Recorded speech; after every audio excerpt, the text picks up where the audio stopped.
हूं ममता सिंह और आप देख रहे हैं 24 प्रदेश की हुकूमत। चलिए शुरुआत करते हैं आज की ताजा तरीन खबरों से।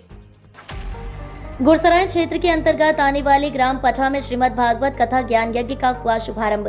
बड़ी धूमधाम से कलश यात्रा हनुमान मंदिर से प्रारंभ होकर नगर के सभी देवी देवताओं का पूजन एवं नगर भ्रमण करते हुए समस्त ग्रामवासी राधे कृष्णा के नाम जाप करते हुए कथा पंडाल हनुमान मंदिर पर कलश यात्रा का समापन हुआ। श्रीमद् भागवत कथा यज्ञ ज्ञान यज्ञ के प्रथम दिवस पर कथा व्यास पंडित रघुनाथ शास्त्री उर्फ रवि महाराज वृंदावन धाम द्वारा भक्तों को कथा का अमृत पान कराते हुए बताया कि मन को पवित्र करना है तो भगवान का नाम संकीर्तन करना चाहिए, भगवान की करनी चाहिए, भगवान की कथा श्रवण करना चाहिए। हमारा मन हमारी वाणी पवित्र बनेगी। संत शिरोमणि निराकार श्रीमद् भागवत कथा में 12 अध्याय हैं, जिनमें 6 अध्याय को महत्व कहा गया। इस मौके पर पारीक्षित श्रीमती राम देवी, पवन लाल, लालू पाल, रूपराम घोष, कमल पाल, हरनारायण सिंह घोष, रोहित घोष, सुरेंद्र बालकृष्ण, नंदराम, भान सिंह, हरिओम, बलबीर, गंभीर, मकरेंद्र आदि समस्त ग्रामवासी भारी संख्या में उपस्थित रहे।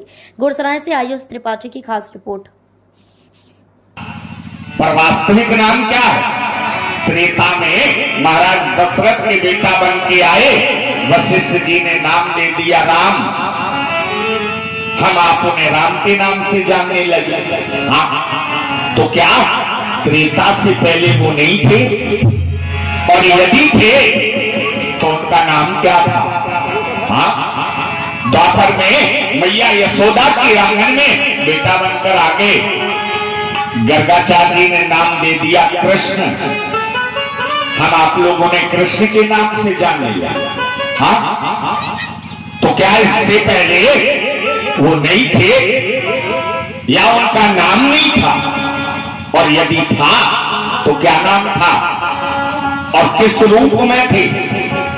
तो सज्जनों, ये भागवत जी का पहला मंत्र है और इस पहले मंत्र में हमारे भगवान के नाम को भी बताया और उनके रूप को भी बताया। जो आदि है, अनंत है, जो राम से पहले भी था, जो कृष्ण से पहले भी था। हाँ, तो यहां कहा कि सच्चिदानंद रूपाय, जिसका नाम सच्चिदानंद है, जो आदि है, अनंत है, हर काल में है। हाँ, और इसी नाम में मेरे गोविंद के सज्जनों 3 रूप भी हैं, सत्य, चित्त और आनंद। ये 3 रूप भी हैं और इन तीनों रूपों को जब एक जगह कर दो तो एक नाम निर्मित हो जाता सच्चिदानंद। और जब सच्चिदानंद नाम की संधि विच्छेद कर दो तो 3 रूप प्रकट हो जाते, सत्य, चित्त और आनंद। ये तीनों ऊपर जाते हैं। तो कहते हैं कि जिनका नाम सच्चिदानंद है, जो सच चित आनंद स्वरूप है और जो विश्वोत्पत्ति सारे जगत के हेतु हैं, जो सारे जगत को जन्म देने वाले, पालन करने वाले और अपने में लीन करने वाले, तापत्रय विनाशाय, जिनके अंदर तीनों प्रकार के तापों को नष्ट करने की सामर्थ्य। हाँ, दैहिक, दैविक, भौतिक, ये जो 3 प्रकार के ताप है ना, और किसी ना किसी ताप से हमारा जीवन उलझन में है। हाँ, किसी को शरीर से कष्ट है तो किसी को अपने प्रारब्ध से कष्ट है। हाँ, जिसे भौतिक कहा गया, और दैविक उसे कहा गया जो ऊपर से बरसता है। हाँ, तो किसी ना किसी से हमारा जीवन उलझन में है।